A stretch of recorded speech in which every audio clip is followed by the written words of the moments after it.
Hello, नमस्कार. मी लक्ष्मी. सर्वांचं मनापासून स्वागत आहे. सर्वांना श्री स्वामी समर्थ. आज वार आहे गुरुवार, तर सगळ्यांना शुभ गुरुवार. तर दूधवाला आला तर मी दूध घेतलं. दूध चाळून घेते. तुम्हाला प्रत्येक वेळेला सांगितलं की मी चाळून घेते. दूध तापवायला ठेवलं आणि चला आज हळदीचं लेपन करायचं, स्वस्तिक काढायचं. सुरुवात गॅसपासून करते. तर गॅसच्या समोर आहे ना भिंत, तिथं पहिले तुपानी स्वस्तिक काढून घेते, त्याच्यानंतर हळदनी काढून घेते, त्याच्यानंतर मग कुंकूनी काढून घेते आणि गॅसची पूजा करते. मी रोज देवपूजा करताना गॅसची पण पूजा करते. शुक्रवार असून ते मंगळवार अशी रोज गॅसची पूजा करते न चुकता. आणि इथं बघा मी गॅसला पण हळद, कुंकू, अक्षता वगैरे वाहून घेते. त्याच्यानंतर मग दरवाजा स्वच्छ पुसून घेते आणि दरवाजा डीप क्लीन करून घेते बरं का, पूर्ण करून घेते. दरवाजा कधी कधी पुसते गुरुवारी, शनिवारी, पौर्णिमा, अमावस्याला आणि सणासुदीला, एवढ्या दिवशी मी पुसून घेते बरं का दरवाजा छानपैकी असं. त्याच्यानंतर मग दरवाजा स्वच्छ असं पुसून घेतल्यानंतर फक्त दर गुरुवारी, अमावस्याला आणि पौर्णिमाला स्वस्तिक काढते. शनिवारी फक्त पुसून घेते. दरवाजा पुसून घेतला स्वच्छ आणि हळदीचं लेपन करते. आणि हळदीचं लेपन करून झाल्यानंतर मी स्वस्तिक काढणार आहे तोपर्यंत हळदीचे लेपन छानपैकी पुसून घेते. आमच्या इथं एवढं प्रचंड वारा सुटला ना, तुम्हाला काय सांगू. प्रचंड काही पण सगळं विजते किंवा सगळं उडून जाते असं प्रकार झालेले, वारा सुटलाय. तर दिवा लागेल का नाही ह्याचाच मला आता डाऊट यायला लागले. तरी पण मी प्रयत्न करते आणि छानपैकी हळदीचं लेपन केलं आणि रांगोळी काढून घेते दारापुढे सगळं. आणि छानपैकी असे रांगोळी काढून घेते आणि झाडाला गुलाबाची फुलं भरपूर भेटली, जास्वंदाची फुलं भेटली तर छान असं देवपूजा होईल माझी आज. आणि स्वस्तिक काढून घेते. त्याच्यानंतर गोपद्म, लक्ष्मी पद्म हे सगळं काढून घेते. हळदी कुंकू वाहून घेते छानपैकी. हे बघा. आणि हळदी कुंकू वाहिल्याशिवाय रांगोळी सुंदर दिसतच नाही. आणि छानपैकी रांगोळी वगैरे काढून झाल्यानं स्वस्तिक काढते.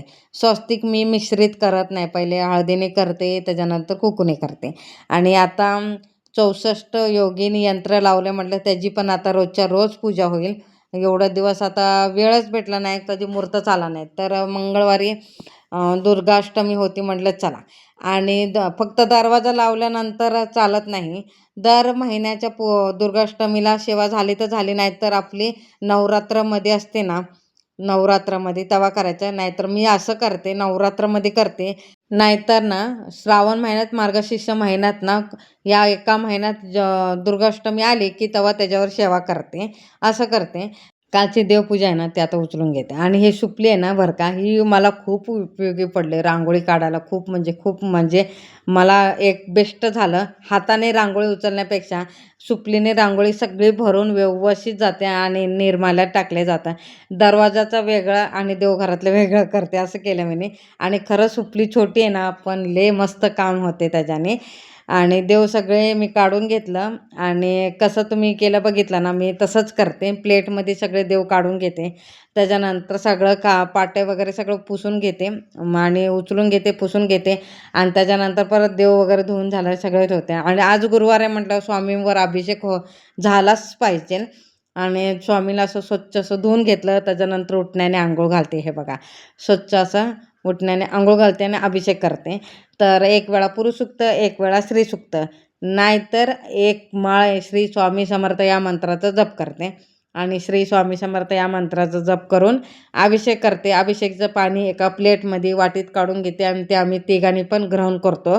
झाडाला, तुळशीला कोणत्याच ह्याच्यात टाकत मी ग्रहण करते. कार्तिक आम्ही आहे बघा, मी तांब्यात काढून घेतलं. आता ते ग्रहण आम्ही करणार आहे. आणि मेन म्हणजे अभिषेक केलेलं पाणी ना आपण तुळशीला सोडून कोणत्या पण झाडाला टाकायचं, तुळशीला टाकायचं नाही. तुळशीला फक्त स्वच्छ पाणीच अर्पण करायचं. तर आज गुरुवार आहे म्हटलं तर स्वामीचा अभिषेक करायला, त्याच्यासोबत आहे ना कुबेर यंत्राची पण अभिषेक करायचं. तर पौर्णिमाला आणि गुरुवारी करायचं. इथं बघा कुबेर यंत्रावर अभिषेक केलं, स्वच्छ पुसून घेतलं, प्लेटमध्ये ठेवलं. आणि स्वामींवर ना पुसून घेतलं. त्याच्यानंतर हिना अत्तर लावलं, अष्टगंध लावले, सगळे वस्त्र आहे ना परिधान केले स्वामींना. आणि त्याच्यानंतर छानपैकी अशी देवापुढे रांगोळी काढून घेते. तर नेहमीचेच माझे ठरलेले रांगोळी आहे ना तीच काढून घेते, ती सुंदर दिसते. आणि अंबाबाईचं मुकुट ठेवलं ना, म्हणजे कलश भरलाय ना, त्याच्यासमोर पण अशी मी रांगोळी काढून घेते, फुलं वगैरे वाहून घेते. हे बघा. आणि रांगोळी काढली त्याच्यावर हळद कुंकू वगैरे वाहून घेते. आणि हे बघा तिथं समोर दिसते ना, त्याच्यात भरपूर अशी फुलं आहेत, ती पण वाहून घेते. हे बघा, स्वामींना ना लाल ना जास्वंदाचं फूल नाही व्हायचं, दुसरं कोणचं पण व्हायचं. लाल जास्वंदाचं सोडून कोणचं पण जास्वंदाचं फूल चालते स्वामींना. तर लाल गुलाब पण चालते, पण लाल जास्वंदाचं चालत नाही. तर मी लाल जास्वंदाचं फूल वाहत नाही, पिवळं जास्वंदाचं वाहते. आणि इथं झाडाला ना मला ना मस्त गुलाबाची फुलं खावली, ती उंबऱ्याला ठेवून घेते. आणि दिवा 2 वेळा लावलं, लागलं नाही. मग नंतर काय केलं, बॉटलचं वरचं हे आहे ना, ते तोडून घेतलं आणि मग दिवा लावला. तर राहिलं मग दिवा. आणि छानपैकी उंबऱ्याची पण पूजा झाली, देवघरातली पण पूजा झाली. हे बघा, अशी झाली देवपूजाची. कशी झाली देवपूजा मला नक्की कमेंटमध्ये सांगा. आणि आता वाजले 4. तर कार्तिकचे पप्पा आले, तर आम्ही दोघं पण असं छानपैकी असं चाय पिणार आहे. त्याच्यानंतर कार्तिक गेलाय क्लासला. आणि क्लासवरून आल्यानंतर आम्हाला जायचं आहे ड्रेपरी आणायला. तर ड्रेपरी कशाला ते तुम्हाला सांगते मी. कार्तिकला विठ्ठल बनवलं आहे स्कूलमध्ये. तर त्याच्यासाठी ड्रेपरी आणायला आम्ही सगळे चाललो आहे. आणि आता इथं पाऊस आहे, कसं होतं आता बघावं लागेल, कारण की छत्री तर घेऊन चाललो आहे. कार्तिकच्या हातात छत्री आहे आणि मी मस्तपैकी अशी तयार झाली. आणि मी, कार्तिकचे पप्पा आणि कार्तिक, आम्ही तिघं पण ड्रेपरी आणायला गावात चाललो. मोती चौकात चाललो. मोती चौकातच भेटते ड्रेपरीचं. आणि तुम्हाला आमच्या इकडचं आज पाऊस सकाळपासून 2-3 दिवस पाऊस पडला आणि तुम्हाला आमच्या इकडचं वातावरण दाखवते.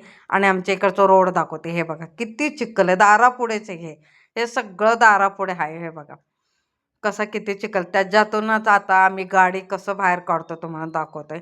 आणि हे 4 महिने पावसाळा संपत नाही तोपर्यंत हे आमचं रडगाणं आहेच आमच्या पाठीमागे. हे बघा, समोरून पण चिखल आहे म्हणून पाठवून जातो, पाठवून पण चिखलच आहे. हे बघा किती चिखल आहे. हे बघा, त्याच्यातही ते ॲडजस्ट करत जायचंय. हे आमच्या घराच्या पाठीमागून आहे आणि पुढून तर खूपच चिखल आहे. आणि पाणी साठलंय म्हणून पाठवून येत आहे. कार्तिकच्या पप्पाला सांगितलंय खूप चिखल आहे, तर तुम्ही थोडंसं गाडी घेऊन पुढे जावा, मग पाठवून मी येते. तर जर रस्त्यावर जाता जाता स्वामींचं मंदिर आहे, दत्त महाराजाचं मंदिर आहे. आणि इथं बघा पाऊस अचानक पडला की छत्री घेतलं. हे बघा, आणि आता पाऊस तर आहे, वारा का खूप आहे. आता बघू आता कसं होते, कारण की वारा असला की छत्री थांबत नाही. आणि पाऊस आला. हे बघा, छत्रीत आम्ही त्याच्यातच शूट करायला लागले. आणि पाऊस आला की छत्री नसले की शक्यतो शूट होणार नाही. जेवढं शक्य होईल तेवढं मी शूट करायचा प्रयत्न करते. पाऊस कमी, वारा जास्त आहे, त्याच्यामुळे छत्री उडून जाते. तर काय सांगावं, अर्धवट असं उडून गेल्यासारखं झालं. म्हटलं शूटच बंद केला आणि छत्री पकडली. छत्री पण आता थोड्या वेळानं बंद केली. आणि इथं बघा मी गोडोली नाकावर आलो. किती प्रचंड गर्दी आहे. आणि पावसाळ्यात अशी गर्दी होते प्रत्येक ठिकाणी. आता मंदिराच्या समोरच असं गर्दी आहे. आणि आता आलो आम्ही मोती चौकाच्या रोडवर आलोय. आणि समोर दिसते ना डोंगर, डोंगरावर पाऊस बघा किती आहे, प्रचंड पाऊस आहे. तर समोर डोंगराच आहे. आणि इथं बघा आलो आम्ही आता मोती चौकात. मोती चौकात म्हणजे इथं पण पाऊस आहे, पण एवढा नाही, थोडं थोडं आहे. तर चला, तर छत्री तर गाडीवर एवढं छत्री घेणार नाही. आणि हातावर तर चालत म्हटलं तर छत्री घेऊ शकतो असो. आणि इथं बघा ढेपरी घ्यायला आलो. तर ढेपरी बघते तर आई एक पण चांगली नव्हती. चांगले गेलेत. आता किती दिवस झाला आता वारकरीचं आणि विठ्ठलाचं करायला, तर ढेपरी बरोबर संपायला लागले. पहिला स्टार्टिंगला तिथं गेलं तेव्हा सगळे ढेपरी बुकिंग झालेले आणि बाकीचं ढेपरी कमी होतं, त्याच्यानंतर सोडलं. आणि नंतर दुसरीकडे गेल्यानंतर बघते तर महाग आहे. असं झालंय की खेळ झाल्यासारखं झालंय. तुम्हाला तर पडते का मला एवढं सांगा. तर ढेपरीची किंमत किती असेल तेवढे. तर एका दुसऱ्या आम्ही दुकानात गेलो तर डायरेक्ट असं सांगायला लागले तसं का तो विकायलाच काढल्यासारखं. 500, 600, 700 आणि 800 असं ढेपरीचे रेट सांगायला लागले. अरे हे लोक काय करायला लागले, बाजार मांडून ठेवले. आता ढेपरी, आता कसं झालंय की आपली संस्कृती जपायला की म्हणून लहान लहान पोरांना सगळे सण कळायला पाहिजे म्हणून नवीन नवीन असं काहीतरी प्रोग्राम करतात स्कूलमध्ये. तर ढेपरी आता कोणची पण, आता समजा विठ्ठलाची ढेपरी आपण आणलं, ते विकत आणलं तर ते उपयोग होणार नाही. 5-10 मिनिटासाठी ते विकत घेण्यासाठी ते उपयोग होणार नाही. हे लोक कारण बाजार मांडून ठेवले. आता ढेपरीचे काय रेट असेल, 200-300 ठीक आहे ना एका दिवसाचे. डायरेक्ट 700, 800, 900, 1000 करताय. हे काय खेळ मांडून ठेवलाय. ढेपरीवाल्यांचा तर स्वतःचा फायदाच करून घेताय. हे करत नाही की गरीब माणसं येतात, त्यांच्याकडे पैसे कुठून येणार? 200 आणि 300 ठीक आहे, की डायरेक्ट हजाराच्या पर्यंत म्हटलं डेपरी, चांगली डेपरी घ्यायचं तर 700च्या पुढे, मिडल छोटंसं डेपरी घ्यायचं तर 400 आणि 500. हे काय करू? मला तर मी 2-3 ठिकाण बघितले, बरोबर आहे बाबा, चांगलाच खेळ मांडून ठेवलाय. तर हे कसं झालंय माहिती का, आता सगळीकडे तसंच झालंय. आता पैसा खाऊ झाला इकडे. वारकऱ्याचे कपडे तर आपण विकत घेऊ शकतो. मग पण कपडे डेपरी असले कोणत्या पण ह्याच्यात, ते काय विकत घेऊ शकत नाही. ते काय उपयोगी पडणार नाही. सणासुदीलाच उपयोगी आहे. आपण विकत घ्यायला गेलं तर ह्यांचा भाव चाललाय, दुकानवाल्याचा लयच भाव चाललाय. तर कुठं तर फायनली म्हटलं चला 300ला डेपरी भेटली, मग तिथं डेपरी घेतली. इथं बघा भाजी आणायला आलो इकडे, तर भाजी वगैरे सगळी घेतली. त्याच्यानंतर मग घराकडे निघालो. तर पाऊस नाही, तर जोपर्यंत पाऊस नाही तेवढं शूट केलं. आवडलं असेल तर लाईक, शेअर, सबस्क्राईब करा सगळ्यांना. श्री स्वामी.